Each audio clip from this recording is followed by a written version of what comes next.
In this morning's American Family, a childhood condition that has confused doctors and confounded parents for many years. It's known as selective mutism, and it affects hundreds of thousands of kids who can speak perfectly well when they're at home, but can't talk at all when playing with friends or attending school.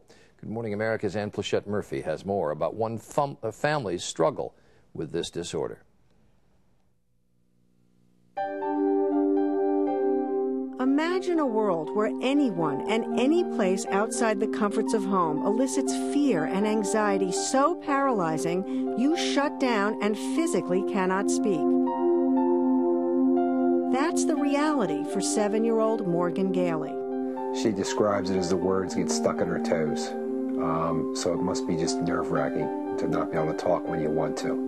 But with her family, Morgan is a totally different child. And I'm 7 years old, and my tooth is loose. She's the loudest kid in the house, running around, you know. A normal kid, but very loud. Pizza! She's a chatterbox. She loves to talk. She loves to tell me about her day at school, all her friends. Oh, this girl, the attendant, she got stung by these bees, and the one girl got sick. Morgan suffers from selective mutism, which according to a recent study is almost twice as common as autism. Unaware of this disorder, her parents initially saw it as defiance. It's very frustrating because how she is at home and to hear that she's not talking in school, I thought she was doing it on purpose. You feel really bad for yelling at her for not talking to find out that she can't talk. They feel afraid. Many of them say the words won't come out, their voice box feels like it's closing up, their stomach hurts, their head hurts, their body won't let them speak. Dr. Elisa Chapon-Blum runs a treatment center in Jenkintown, Pennsylvania, where she's treated Morgan for the last 3 months. The doctor stresses that selective mutism is the result of extreme anxiety, usually in group settings or around strangers, but it is very different from everyday shyness. The difference between shyness and selective mutism is ability to function. Shy children function. Children with selective mutism have a difficulty socially, emotionally, academically. Morgan's mutism makes every class a challenge. In reading, she uses occasional gestures to communicate. What do you think, Morgan? Point to it. Which one? In art class, she may respond but can't ask a question or make her needs known. How many eyes am I going to see? Rachel? 2. If I want more than one bird, do I want to make a gigantic face up here? No, because then I couldn't fit the other birds in. The primary thing that you're working on in first grade and second grade is reading. And it's difficult to assess where she is in reading if she's not reading for me. This widely misdiagnosed disorder is often ignored or dismissed as just a phase, leaving kids to suffer in silence. Because if I ask you a question and you don't reply, Morgan, and you just sit there, I don't know what you're thinking.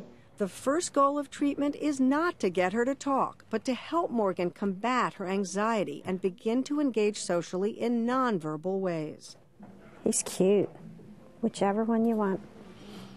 In a local store, we see improvement. Morgan hands money to the cashier, something she could not possibly have accomplished a few months ago.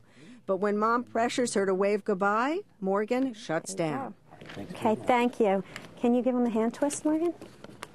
Can you just wave to them? Morgan still has a long way to go. Okay. Seen here on home video shot by her parents, she has no problem asserting herself with her siblings. Don't take it apart if you don't know how to put it back together. But on our visit with our cameras rolling, Morgan clammed up while playing with her siblings, and though she agreed to draw pictures with me, even simple questions elicited blank stares.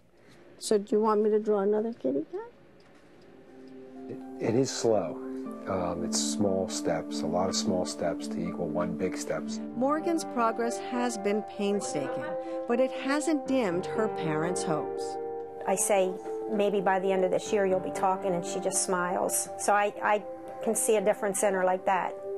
I feel like she wants to start talking. You're going to read real hard words today. And Ann is joining us now. When you look at this little girl, you can understand there's a paralysis of fear because you told me that, but she doesn't look scared. This is a coping mechanism. In fact, the anxiety is dealt with by not speaking, so it reduces the anxiety. So you aren't going to see a child who looks terrified of being in the classroom. Do they grow out of it?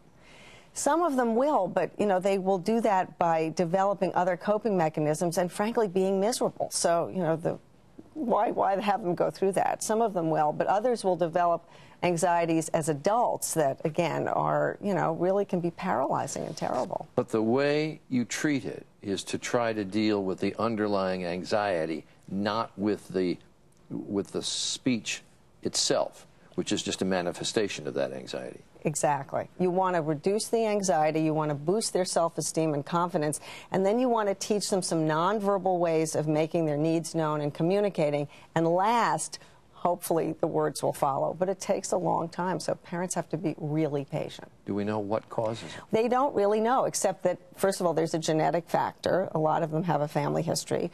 And they know that it usually happens when they are first introduced into a social situation, which is usually preschool or school.